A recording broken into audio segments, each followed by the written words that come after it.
Hey free motion fans out there, we've got another great free motion quilting skills and drills video for you today. The holidays are amongst us, so we've got some great seasonal motifs. Let's get started.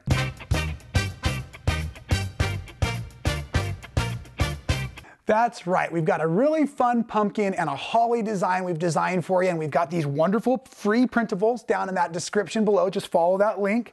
So there's our pumpkin printable and our holly that I'm gonna stitch you through here in just a second. But what I really want you to be thinking about while you're watching this, all I'm doing is taking a fun traditional like a pumpkin or holly design from a coloring book, from an image off the internet, anything like that. And I'm just trying to figure out how am I gonna link these designs so that while I'm drawing them practice-wise, I can draw them without lifting my pencil or my Sharpie marker off the paper. And if I can draw it that way, then that means I can also quilt it that way. We're trying to eliminate starts and stops, right? So if you look at the printables also, you're gonna go ahead and see these lines. These are their arrows of orientation. And like I said, I'm gonna sew you through those here in just a second. And because usually Halloween falls before Christmas, let's start with the pumpkins. What do you say?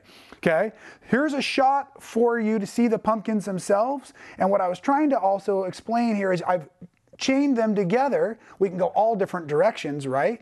But you can see I've tried to add in little bits of leaves along the vine, if you will. You can do all kinds of things like this just to go ahead and coordinate more and more motifs. Best way to practice really is to have yourself a sandwich that's big enough to hang on to, but we don't want to use up a ton of fabric at once because we are practicing. We don't want to have any physical connection with this fabric. We're just going to doodle on it, basically. Put a few safety pins through the top. I've got a regular batting in there and backing, and I've chosen solid so I can really see my threads as well, because I want to be testing not only my design capabilities, but also my tensions and making sure everything's working fantastic. I should point out I'm wearing the Machine Gear's gloves. These give me Spider-Man hands for great traction and grip without squeeze. And then I love my Sew Slip Mat, right? This is a Teflon topper that goes on the bed of my machine or the table, my cabinet, something like that. And that just gives me an ice skating rink below my little fabric sandwich here so that I can glide the fabric with ease. Want to make sure my body's comfortable, and I'm going to just kind of sew in a row down this way. Well, you know what? Actually, for me, those pumpkins are really straight across. So I'm going to go across the quilt this direction instead. Like I said, you always want to be oriented so that it's easy for you to stitch. I've left my thread tail nice and long here. So what I'm going to first do is I'm going to take a single stitch, either by hand or by the presser foot. I'm going to grab this thread that's from the needle, hold it like dental floss, and kind of glide it under my foot like that, right? So I just captured now my bobbin thread too. I'm going to target myself right on top of that same needle hole, take a couple stitches in place just to lock my threads together, and now I'm ready to begin my design. Just to get warmed up, I'm going to start off of the vine, come this way, and then for your pumpkins, think stem, then the gourd itself. And I like to make sure there's a little bit of a flat bottom. Some of my early pumpkins look like tomatoes. Then I come around and I come back up the stem, and I'm going to follow this line down so that I'm not doing, I'm basically following the same path. And now I'm going to set in the lines of stitching into the pumpkin. So I'm just going to go ahead here, down and touch, kind of back up. This one kind of goes a little straighter down. Now I'm curving the other direction. And now as I come down here, I've got a bit of an issue because I'm at the bottom of the pumpkin, but I want to get back up to the stem. So I'm going to do one of two things. I can try to trace around the pumpkin, or I can just make another little character line because I want to get back up to the top here so that then I can come up here and I can follow that stem. But now the stem is going to look like it's got a little extra thickness, a little extra girth to it. And then I begin following my vine to become over to another pumpkin. Little triangle shapes look like leaves along the line.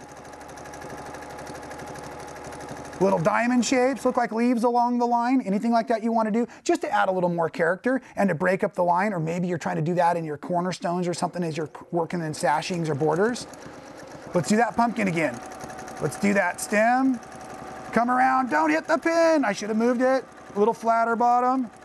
Oh, this is going to be a good one for a jack-o'-lantern. Up and around, follow that stem down.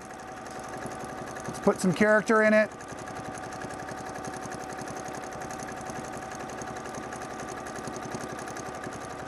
You see how I followed the bottom there for a second? Here we go. Oh, that's the perfect pumpkin. And around. Little squiggle for my leaf. If I did 2 on the other side, I should do 2 on this side. Keep on going and into a stem. And around we go. Now, of course, one of the best tricks is to take and draw on top of our free printables a few times. So you get your hand motion ingrained, like I've got my machine quilting motion, because I drew those silly things, so they're very natural to me. So if you want to be able to draw them, whoops, got a little extra gas pedal there, and away we go. So that's a really fun pumpkin motif, laid out real nice. Hopefully I went slow enough that you could see it, but you could also tell my rhythm and my pace. So it's real hard for me to explain what I'm doing while I'm sewing. And we are looking for, let me go ahead and, oh gosh, I almost used my thread cutter, but I want to show you something else before I talk about stitches. Let's go ahead and finish this like we're really finishing any kind of free motion quilting. I'm going to take a few stitches in place. I'm going to hand crank or push button crank that up. And now I'm just going to pull on this. And I'm going to pull up a little bit. I've got some scissors handy. And when I snip this, if all went well, I actually cut my bobbin thread also. So that's really awesome the way that worked. And now here comes our pumpkins again. And what I was just starting to say is, you can see that my stitches have a nice even consistency to them, and that just comes from finding a place in my body where my machine's running at a nice rhythm and my hands just feel comfortable to draw what I'm seeing in my brain. Okay, so I feel the machine running a little faster makes it easier to curve, but I still need to be able to be in control. So it just becomes a rhythm, and that just comes from practice, and that's why we make all these videos for you, so you'll be encouraged to practice. And I know it's working because I hear it in the comments how much you love this stuff. So thank you for that, I appreciate it. All right, you ready to do the holly? Because the holly's awesome and super fun. Okay, let's go over the printable again real quick. So for this, you could do 2 leaves, you could do 3 leaves, and I wasn't sure, so I looked on the internet to see how holly was drawn for like basic Christmas motifs, and it was all over the place. Sometimes 3, sometimes 2, sometimes a few berries, sometimes not very many, who knows? So what I'm trying to say is be free, be fluid with it.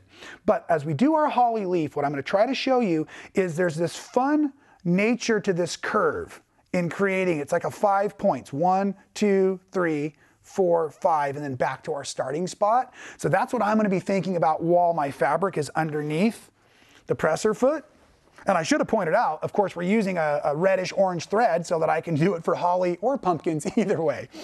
Okay, so the holly, let's see if I can go in a lot of different directions with it. It's a little bit more versatile because it doesn't necessarily have a top or bottom as to its motif. Because I cut that thread nicely the last time, I'll be able to do the same start. Hand crank down, grab it, hold it like dental floss, ready to rock and roll, presser foot back down, take a few stitches in place. And now because the holly is kind of the creative part of the vine, let's go ahead and not do extra little work in between. Just getting that pin out of the way.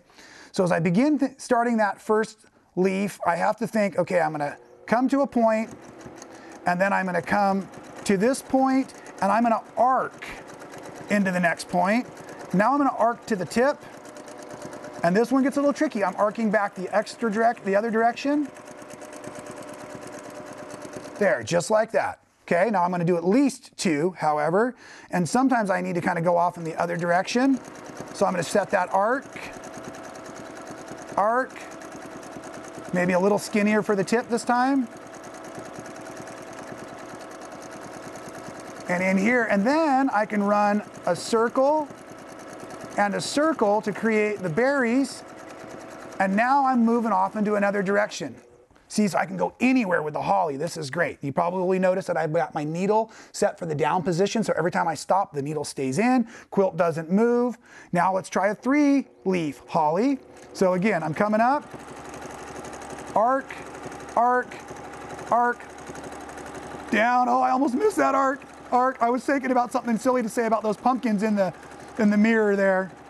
I could see them coming in close. I am making these a little bit smaller leaves because I'm going to put 3 together.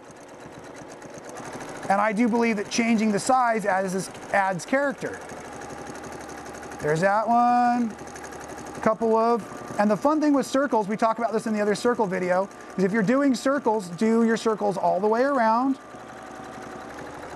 And then carry on. Let's do one more for you here before we sign off today.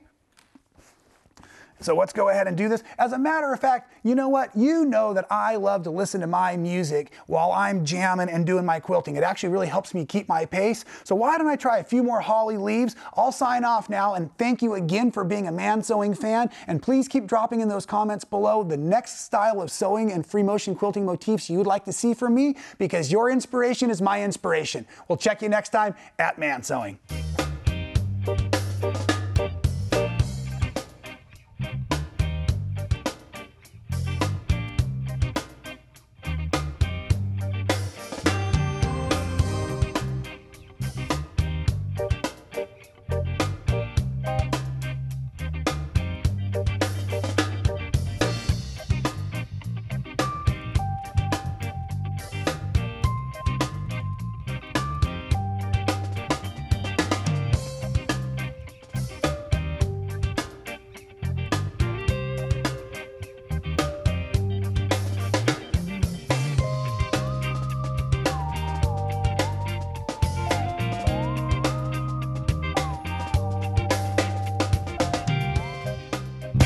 Thanks for being a Man Sewing fan. It's great to have you out there encouraging me to create fantastic new content. If you've missed any of the videos, we've got links for you here and here. And while you're checking those out, make sure you're subscribed. We don't want you to miss any of the action.